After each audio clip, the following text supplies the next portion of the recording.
Well, we'll take a quick look into the pomp and circumstances of our lives. The pomp and circumstance I felt was lacking at the White House Correspondents' Dinner. It looked like a, a middle class wedding. Uh, oh, but they need a better ballroom and then everything will be okay. What part of the elite cannibals, it seems more and more obvious to me. Welcome everybody to Mud Flood was Armageddon. The Mud Flood was the Armageddon. Yay! Don't let them tell you anything else unless they're willing to debate you in a fair and honest way. Well, that'll be the day. I'm going to show the thing and get going here. Seems like I am putting pressure on myself, like I got to get something done this afternoon. Here's that Pomp, Phantazo, properly abstract, a vain show of fantasy. It's used in Acts 25, verse 23. Great pomp. Okay. King Agrippa. That's a real person, I'm pretty sure. They got a lot of proof this guy existed. Let's search him up. What do you got, Agrippa? Okay, well, he fits right in there. He entered with his wife, a renovator, not a renovator of aqueducts. The Bible is so amazingly true. We'll look at that. Agrippa, Bernice, they entered the audience hall. Let's think star forts. Let's think how bad are people. My takeaway on this is going to be, I've been focused at, the Nephilim, maybe they're the good guys. Maybe they're like every other human too. And, we all fight it. We have to be ruled with the rod of iron, or they end up eating each other. Even after Noah's flood, go out, spread out, go about the earth. Oh, no, let's stick together and defend yourself from what? Look at I got the Lord has something on my mind. Bricks in the Maya civilization? Bricks? Amazing. Archaeological investigations spanning over a century have revealed a complex urban center covering 7 square kilometers. Here we are in the North Plaza, a complex of temples, residential structures, and ceremonial platforms. This is where 23 of the 31 funerary urns discovered at the site were found. The plaza Oh, that is that concrete? Whatever it is, it's steps with bricks on top. was where ceremonies related to ancestor veneration were held. But see all those mounds there? Those are all buildings. They just need to be excavated. This whole thing is a plaza. Wouldn't that be stairs under there? Yeah, all of these mounds have buildings under them, structures. Oh, can you imagine when this is all is excavated, what it's going to look like? Uh, You think they're going to fix up the sign? Look at this sign. Yeah, all of these mounds have I'm buildings under them, sure they were structures. expecting tourists at one time, and come on. I mean, our world is set to fall apart. Fake pomp. But these people were cannibals, it seems like. Necessitated innovative architectural solutions. In this case, the development of fired brick construction techniques that were unique in the Maya world. Note here the similarity to modern bricks. For this, they would have needed Yeah, the ones on the top look almost exactly like modern bricks. specialized Wow. clay preparation, firing, and quality control systems. And yes, there is evidence of kiln facilities at the site core and at satellite locations. A shell based mortar system using ground oyster shells instead of limestone. Look at that person. It looks like they're about to get sacrificed. I don't know. I'm just getting, the Bible is replete. It has a lot of mentions of good people tore down this to stop this false worship and they built it back up. Let's quit blaming the Nephilim. Humans, we got a dark side.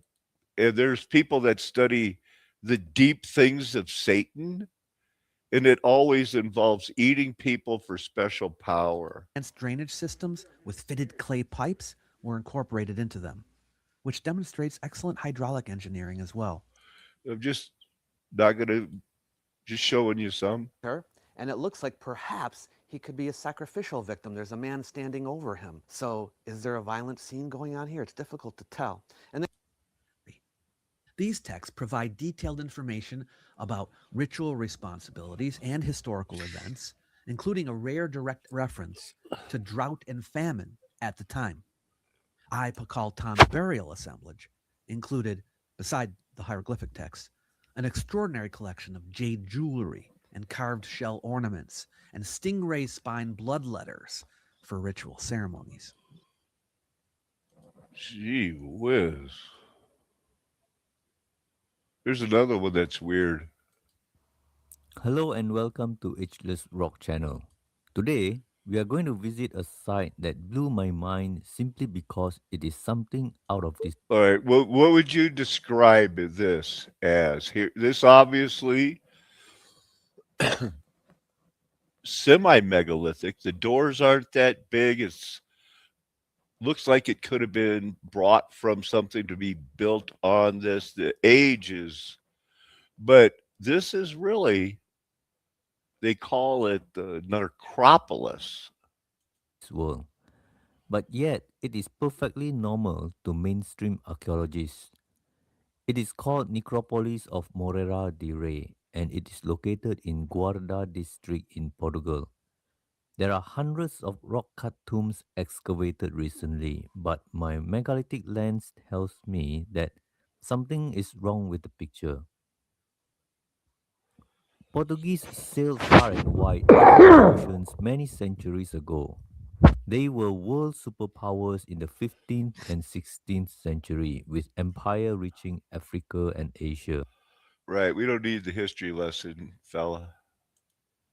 That it was buried and was hidden so well that Christians did not even know it was there in such a great number. Only a few visible ones are exposed. Back in 1990, Barocca already mentioned that this is one of the largest funeral. How new is everything? They've covered it up, they've produced the history. This whole site has only dug up this one little area here. Uh, I think they've expanded it since then.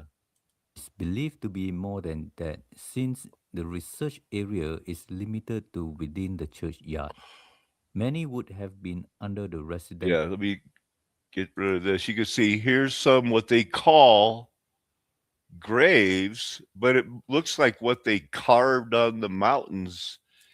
Not aliens, but I think body connections for ligaments, nerves, synapse, something weird. I think they're probably everywhere on this mountain. area for 1,000 years. About 87 of the excavated tombs are not rock cut tombs. They were simply open pits dug in the soil. Over the years, Saint Marinha's Church, which was mentioned in the year 1213, fell into disuse in 1841 and eventually became a cemetery until 1959. It is now restored as religious. Those years, 1959, put that back on here.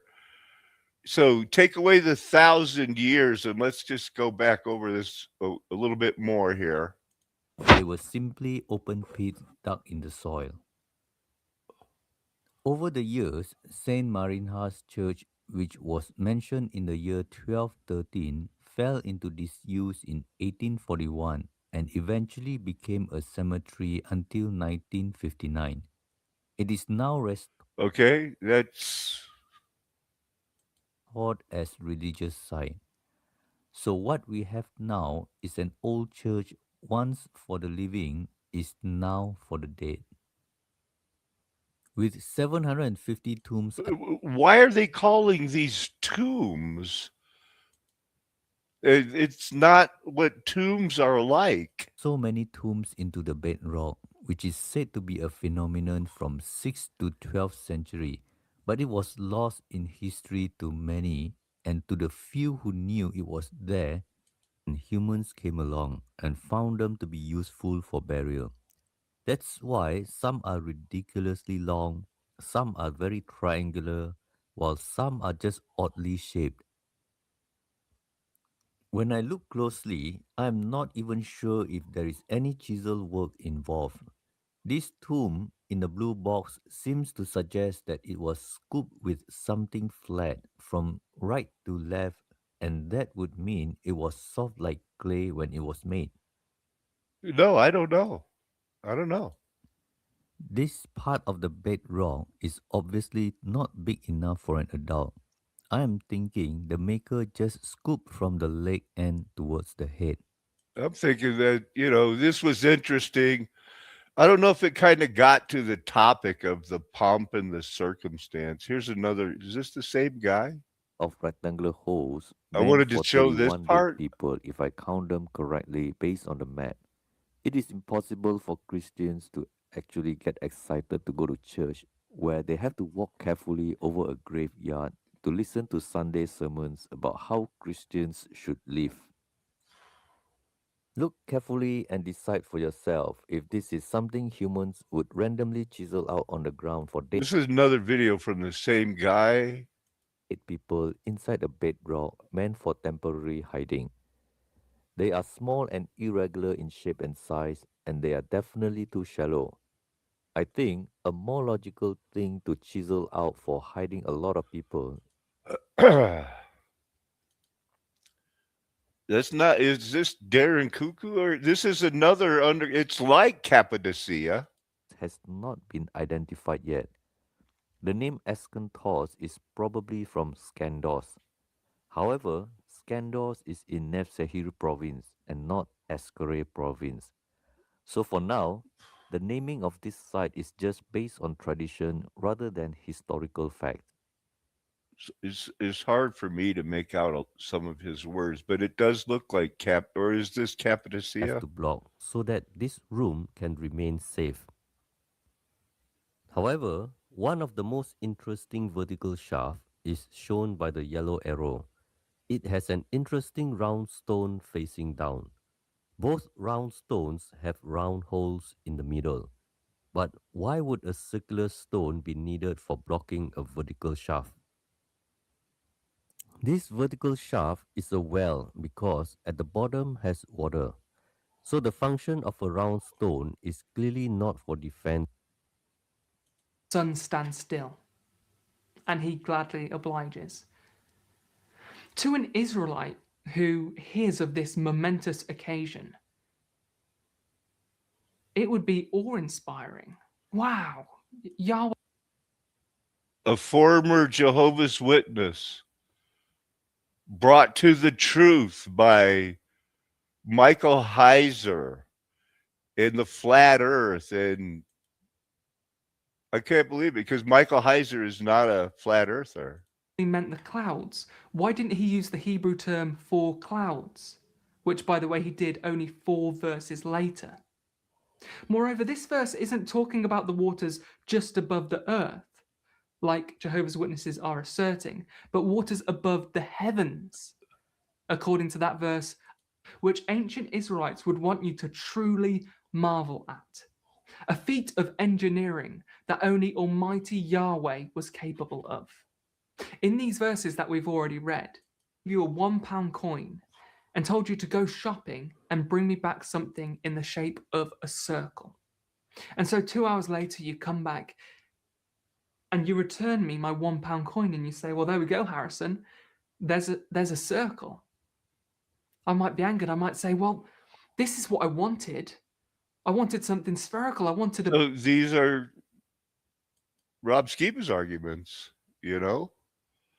And he's talking about, and he does, I don't know if I'll be able to find it, but he gives a shout out to Michael Heisler for bringing them to geocentricity and teaching him that, there's figurative poetic, but there also is the rakia, and it's hammered out. solid, and it protects us on Earth. So that's above Earth. But what about beneath it? Notice what God's word says. He has established the earth on its foundations. It will not be moved from its place forever and ever.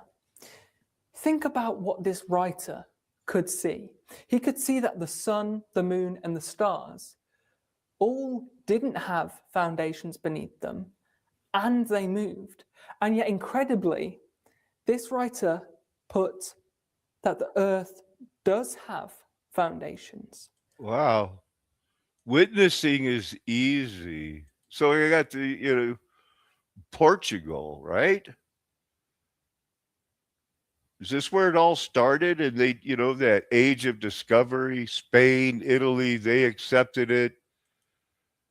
Or was it the seat of the Illuminati, and we need you guys, and we need a great big takeover, makeover of the world. Portugal kind of fights above its weight class, doesn't it? For the amount of influence it has had on the world.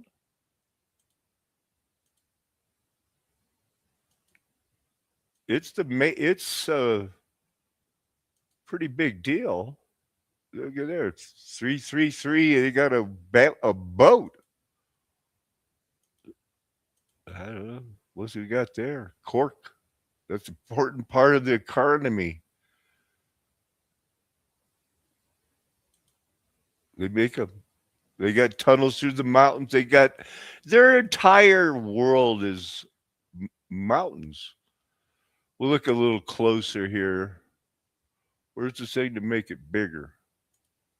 That's not really big. Let's see. What do we got here?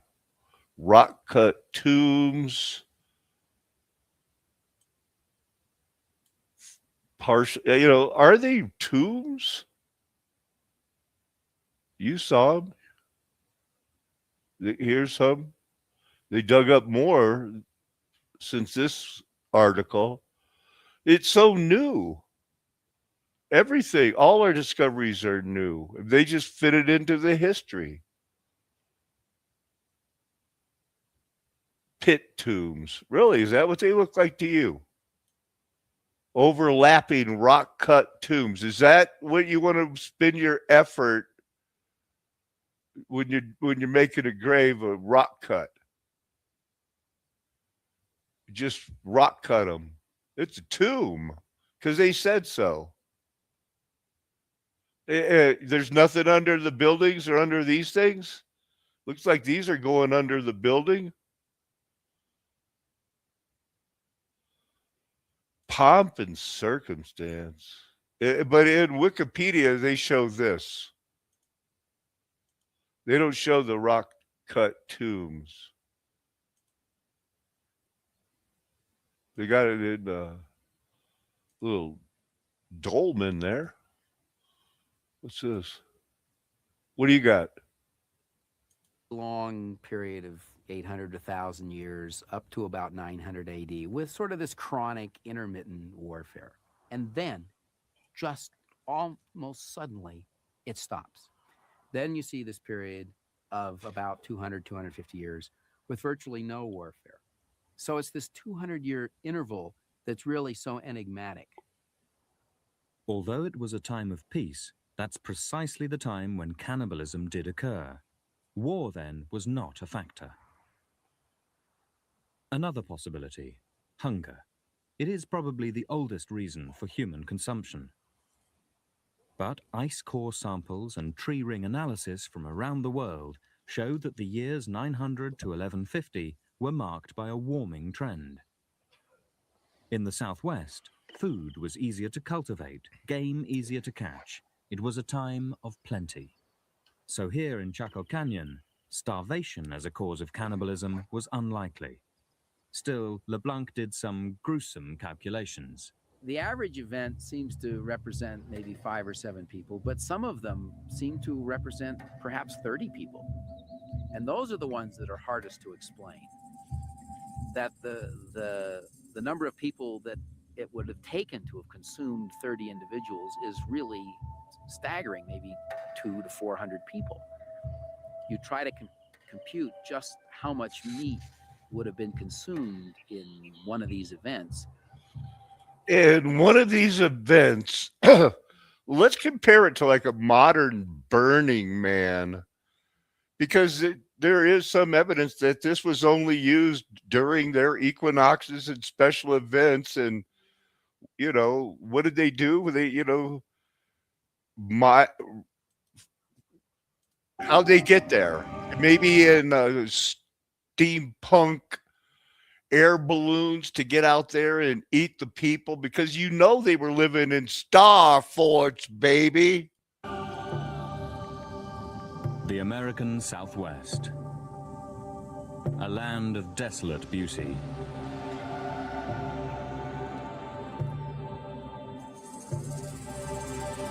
This rocky soil has supported many cultures over time.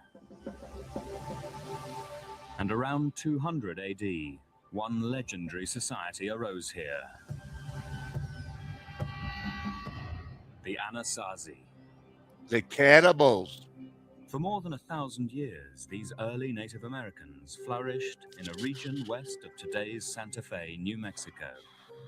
Little is known about the Anasazi, but archaeologists and historians have viewed them as a model society, peaceful, democratic, a near utopian community. We know they cultivated maize and observed the stars. They built a world of... And all they had to do is offer sacrifices a couple of times a year to King Kong.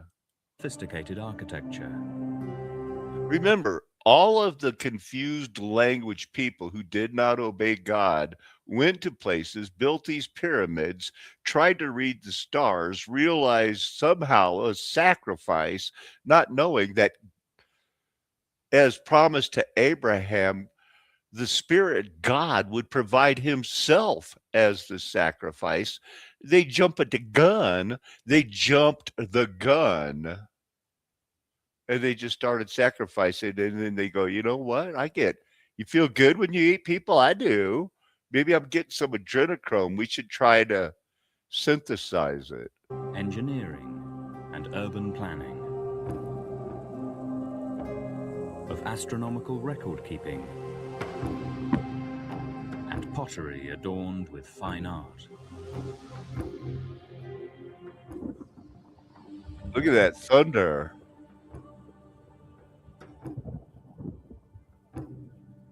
Are there really any good guys? Around 1200 Except AD, me, you? when the Anasazi disappeared. Uh-oh. No one knows exactly why. Describe it to me. Anasazi. They find Turner's claims shockingly inaccurate. First of all, on the issue of violence and cannibalism, we do have some memory of different types of violent behavior inflicted upon Hopi people. We do not have any traditions about any of the 60 or so clans that we know once existed of inflicting any kind of behavior that extreme against any other Hopi clan. But Turner believes he has identified clear and convincing evidence of this group. It seems they all have. In at least 1 in every 50 cases, the trail led to murder, and worse. The bodies were dismembered and the bones broken into fragments. Ugh. The ancient remains reminded Turner of just one thing: the way early having been eaten as game animals. But despite the strong evidence of cannibalism, some scientists are still not convinced. In fact, there are those who believe that Turner is not just wrong, but that he's inflicting a new violence on Native Americans. Just to call somebody a cannibal. Yeah, well, if you listen to these guys and their Hopi prophecies, it's like insulting the Jews. We are nothing but peaceful. Our hearts are not desperately wicked. This is absolute insanity. Certainly, there's some aberrations. They happen in any society. They happen in families. How do you determine whether something's domestic violence versus institutionalized violence? Southwestern archaeology, I'd estimate less than 0.1% of what happened in the past is known. You know what it is really? Is when you come right down to it, we make a lot of noise about how much evidence we have, and we have diddly squat. If many scientists and Native Americans are especially offended by Turner's theories, it is because the stakes are so high. You've got the direct link between Mesoamerica and the Southwest. So, what do I say? I've got a Mexican over here someplace with chipped teeth. I've got cannibalism in 3 or 4 rooms somewhere around here. I see Mexico. The connection that Turner sees is found in today's Mexico City, once the capital of a vast Mesoamerican empire. Here, the remnants of an ancient culture offer an explanation to the source of cannibalism in Chaco Canyon. These are the ruins of Templo Mayor, an immense ceremonial complex of stepped temples and their altars. It was the religious heart of a culture with a deep reverence for ritual sacrifice and even the ritual consumption of human beings. The stones are adorned with sculptures, deities fierce and demanding, serpent gods, forces of the universe needing to be appeased. The god and goddess of death were idols with exposed ribs and sliced organs. Aztec records attest to this cult of blood. In surviving codices, there are images of sacrifice and consumption, stories of dismemberment, decapitation, and bodies being boiled.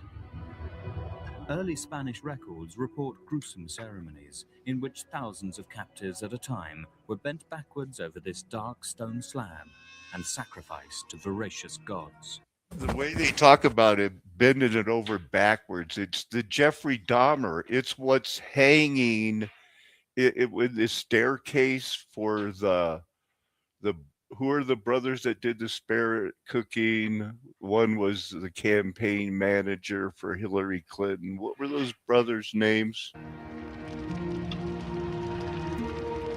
The still beating hearts of victims would have been deposited in this ceremonial vessel. Parts of the bodies were recorded as having been consumed by priests and other elites, investing them, they thought, with godlike qualities.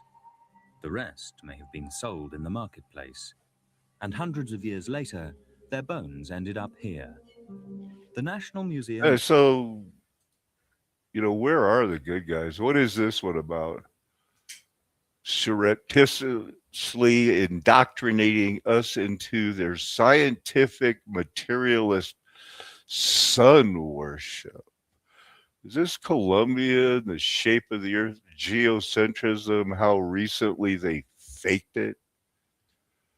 Yeah, this was like a flat earth thing. Because after this, I ended up, because of the Jehovah's Witness guy, did Michael Heiser even really believe in flat earth? Or did he just one of those guys that go, oh, the Bible teaches flat earth, but now we know better. Well, he's in the now we know better wrong category. Particular worldview that we don't have. Okay, we have to let it be what it is.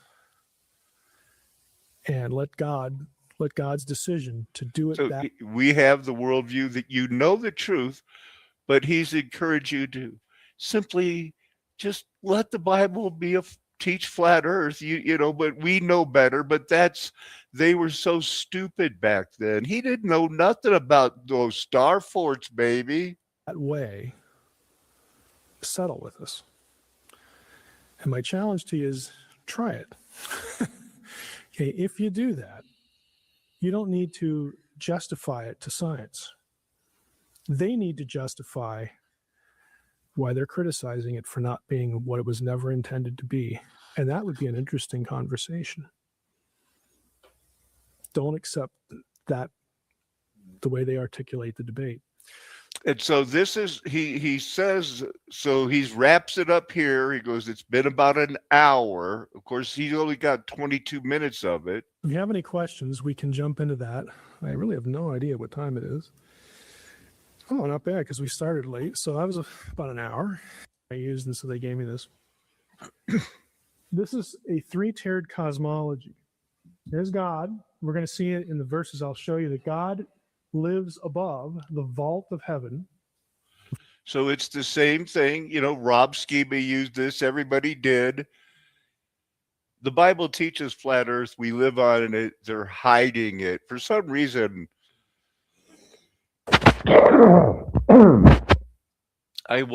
at that time, I was like, what is with the pomp and circumstance? It popped into my mind. I searched it up, and I'm like, check these guys out. Every country in the world about the same time learned this song.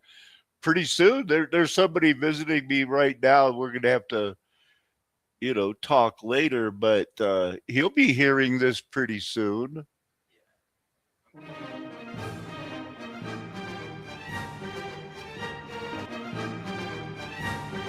This isn't the part you recognize. This is the part you recognize.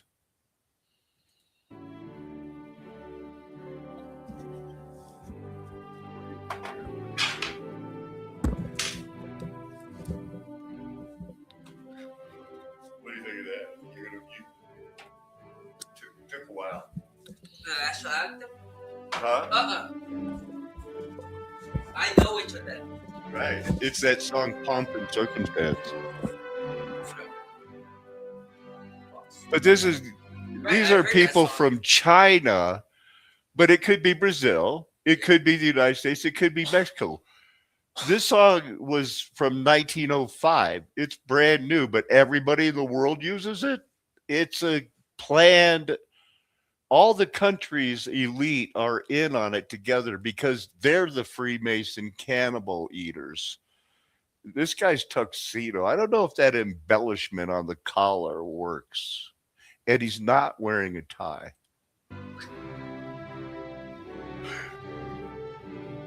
It doesn't matter. I'm just kidding.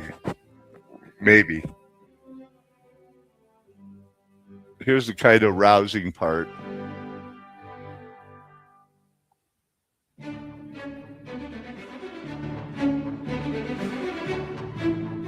There you go. Pomp and circumstances. So here's let's see, it's the best known of 6 different marches. It was not 1905, 1901, but the other, they were famous for a long time in America. It was all white or elite. It wasn't all white. It was all white in the United States. Every country thought they had it going on. All their children just thought, this is a cool song. Let's do it. Even had, this is what you need. A piccolo, 2 flutes, 2 oboes. 2 oboes, 2 clarinets, 2 bassoons, a contrabassoon. Does anybody even know what that is? Well, I got to have one. It looks expensive. Give me an old picture. Well, there you go. That's from the 1800s. You got to have one of those or you're not fitting in the new world order. What's this?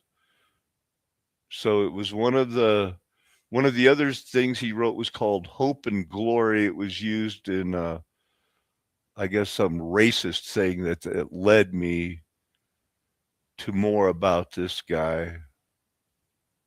Let's see what we got here. Here's the guy. Here they are doing it.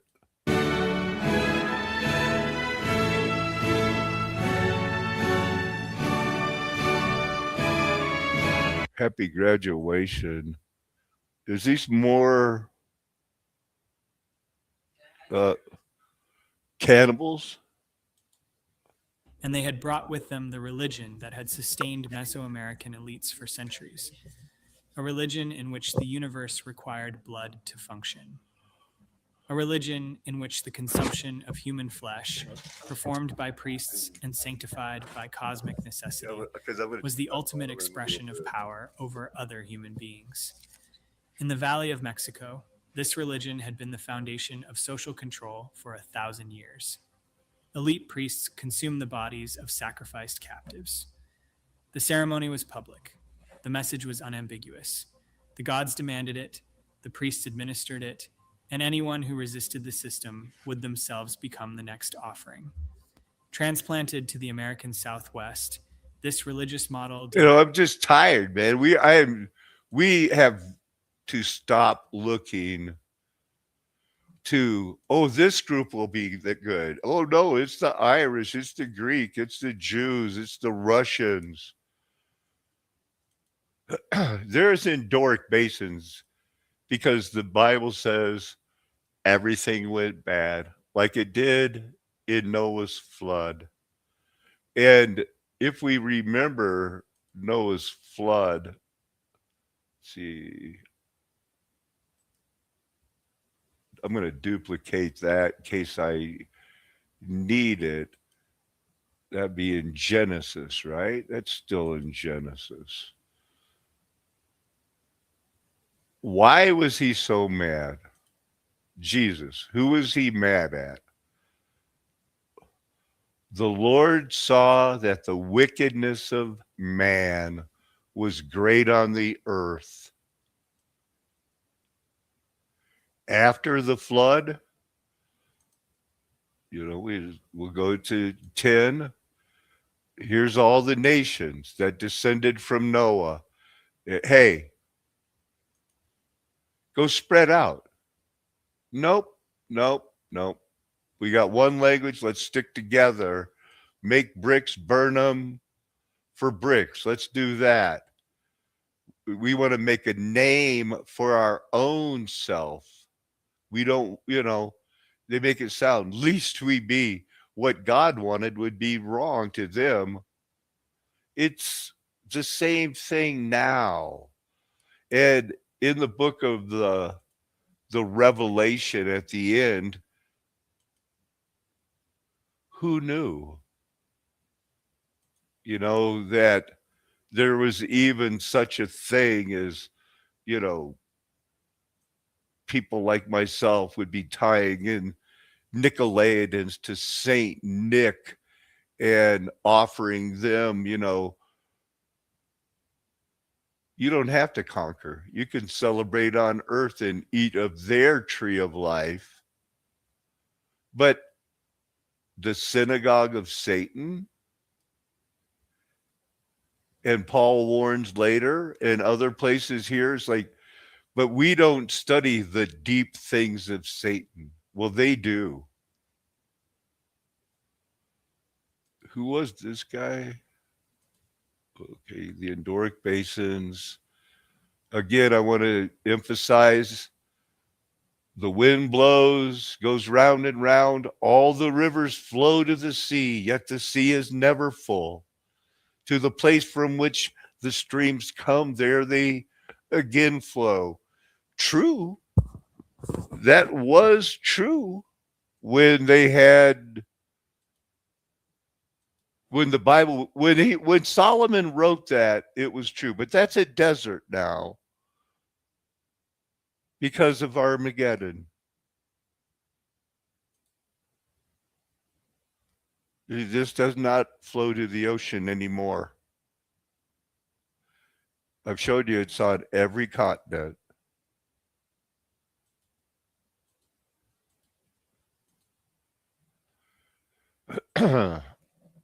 It is true. It is what's going on. We've talked about the Gibberine. The mighty men are the good guys. They always are. There can be like a, I guess at the time there was a beast and a false prophet. They showed themselves to listen to me. I mean, they called Herod the Great. They feared their kings as we should fear our king. The under the firmament. Is that what this word is? Under the firmament. It's only 48 out of 500. Under. Something's under.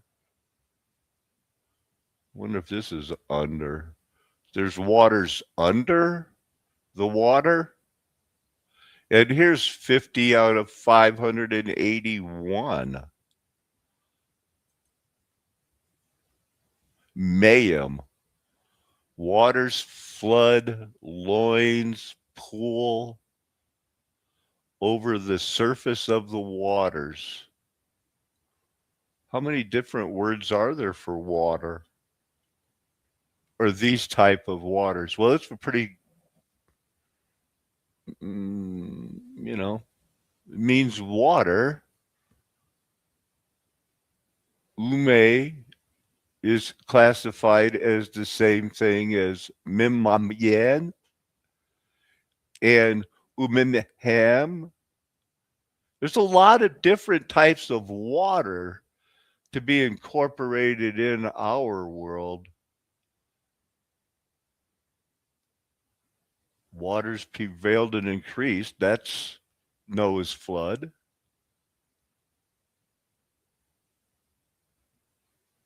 Living water is in the Bible. In the Revelation, there was I made a prophecy. I said, I put an X on a map and said, this is where the atmospheric river was going to hit. Was that 24 or 23? 24. And it hit at Beverly Hills. And because I was sure if there was a physical throne of Satan, it wasn't Sardis where it says where Satan's throne is.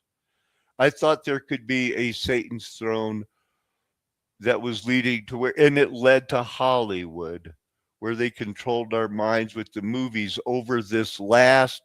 It started around the 1900s. I know they had some Thomas Edison in the 1880s, but thank you. They're the Podesta brothers. Well, that's what I got for today. And I'm tired of looking for, well, what about the Hopi? What about these people? It's only the Nephilim. We wouldn't. Yeah, you would. Yeah, your wife would. Yeah, your kids will. I was also thinking, what's the hardest part about being a man and a younger Christian, say in your 35 to 45?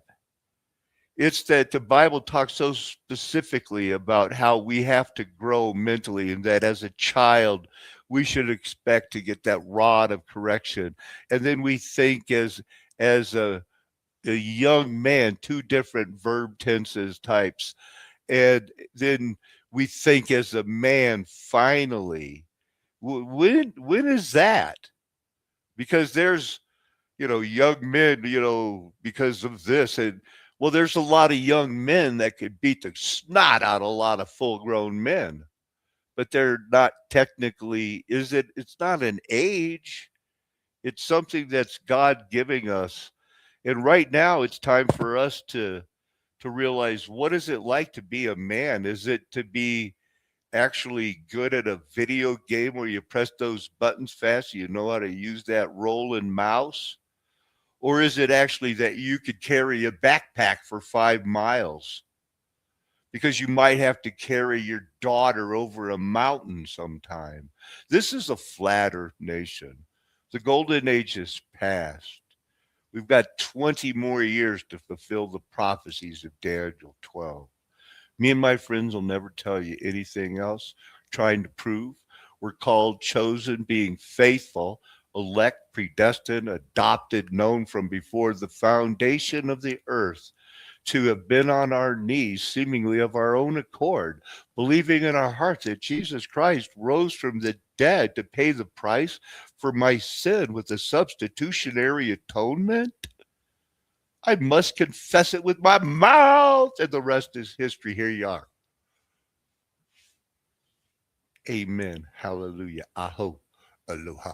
Arrivederci. Ciao. Sayonara. Auf Wiedersehen. Nakaman. Adios, amigos. From the border of southern Colorado into Mexico. That's just how I like to say goodbye. It's one